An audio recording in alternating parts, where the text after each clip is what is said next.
invité de C'est à vous pour promouvoir son 5e One Man Show et sa participation en tant que parrain du Téléthon 2022, Kev Adams a rendu un hommage touchant à Mylène Demongeot. On s'est appelé il y a 2 semaines. Pour Kev Adams, la disparition de Mylène Demongeot est une tragédie. L'humoriste et acteur était en effet un proche de la comédienne qui s'est éteinte ce jeudi 1er décembre 2022 à l'âge de 87 ans.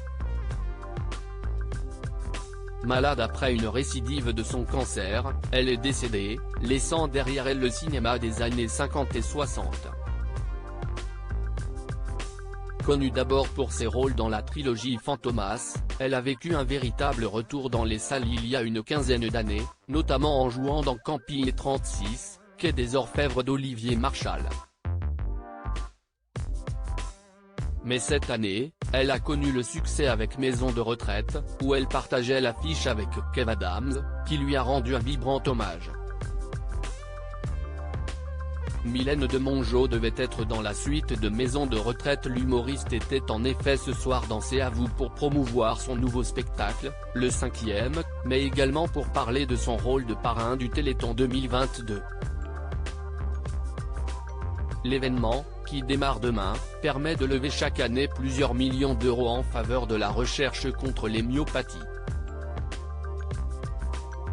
Mais Kev Adams a également souhaité revenir sur l'une des nouvelles tristes de la journée, le décès de l'actrice Mylène Demongeot, avec qui il partageait l'affiche dans Maison de retraite. Si est bouleversant, ça me fend le cœur, si est une femme avec qui j'ai créé un lien sur le tournage qui était génial, raconte-t-il, très ému.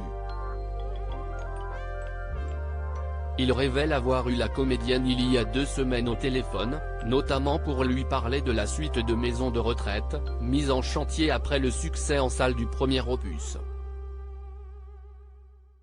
Elle devait avoir un rôle important dans la suite, comme elle avait déjà un rôle important dans le premier, souligne-t-il, j'ai appris ça comme un coup sur la tête.